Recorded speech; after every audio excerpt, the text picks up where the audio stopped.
മലയാള നോവലിസ്റ്റും കഥാകൃത്തും സ്വാതന്ത്ര്യസമര പോരാളിയുമായിരുന്നു വൈക്കം മുഹമ്മദ് ബഷീർ. ലളിതസുന്ദരമായ വാക്കുകളിലൂടെ വായനക്കാരെ ആകർഷിച്ച അദ്ദേഹത്തെ ബേപ്പൂർ സുൽത്താൻ എന്ന് വിളിച്ചു.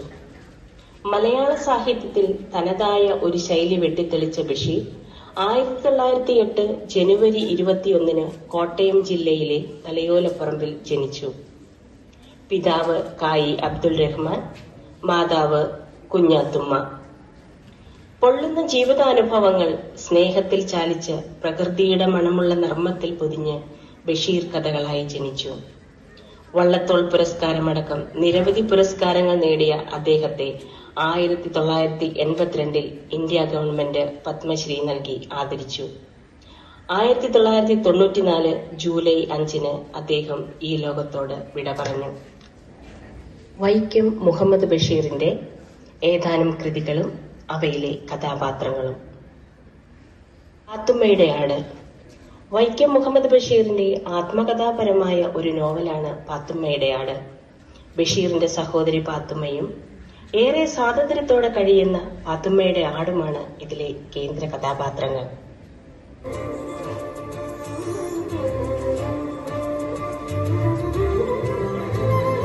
പ്രേമലേഖനം. ബഷീർ ജയിൽവാസം അനുഭവിക്കുന്ന കാലഘട്ടത്തിൽ എഴുതിയ ലഘുനോവലാണ് പ്രേമലേഖനം.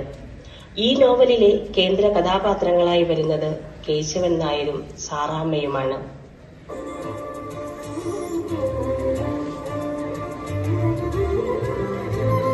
ബാല്യകാലസഖി. ബഷീർ കൃതികളിൽ അമൂല്യമായി ഒന്നായി കരുതുന്ന നോവലാണ് ബാല്യകാലസഖി.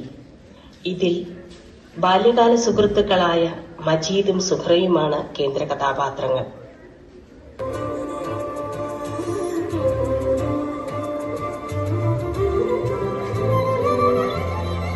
ആനവാരിയും പൊൻകുരിശും. സ്ഥലത്തെ പ്രമാണിമാരായ ആനവാരി രാമൻ നായർ, പൊൻകുരിശ് തോമ എന്നീ കഥാപാത്രങ്ങൾക്ക് ആ പേര് ലഭിക്കുന്നതിന്റെ പശ്ചാത്തലമാണ് ഈ നോവലിൽ കാണുന്നത്.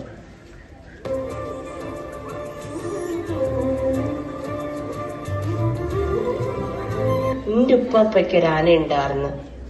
സാമുദായികമായി നിലനിന്നിരുന്ന അന്ധവിശ്വാസങ്ങളെ പരാമർശിക്കുന്ന ഒരു നോവലാണ് എന്റെ ഉപ്പാപ്പയ്ക്കൊരാനയുണ്ടാർന്ന്. ഇതിലെ കേന്ദ്ര കഥാപാത്രങ്ങൾ നിഷ്കളങ്കയായ കുഞ്ഞു പാത്തുമ്മയും പുരോഗമന ചിന്താഗതിക്കാരനായ അഹമ്മദുമാണ്.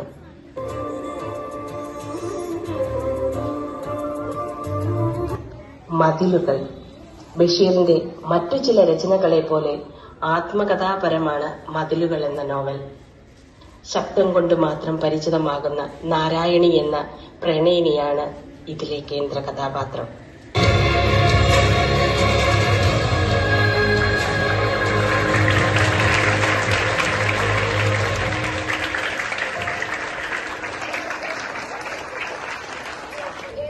ബഷീർ കൃതികളെ കൂടി പരിചയപ്പെടാം. പാത്തുമ്മയുടെ ആട്.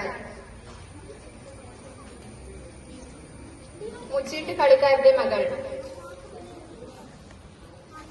ഭൂമിയുടെ അവകാശികൾ. സ്ഥലത്തെ പ്രധാന ദിവ്യൻ. കഥാബീജം.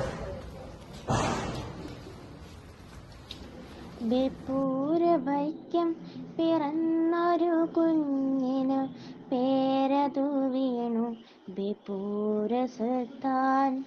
പേരതു മുഹമ്മദ് ബഷീർ എന്നതു മാറി കഥകൾ പേരിനെ സുൽത്താനാക്കി.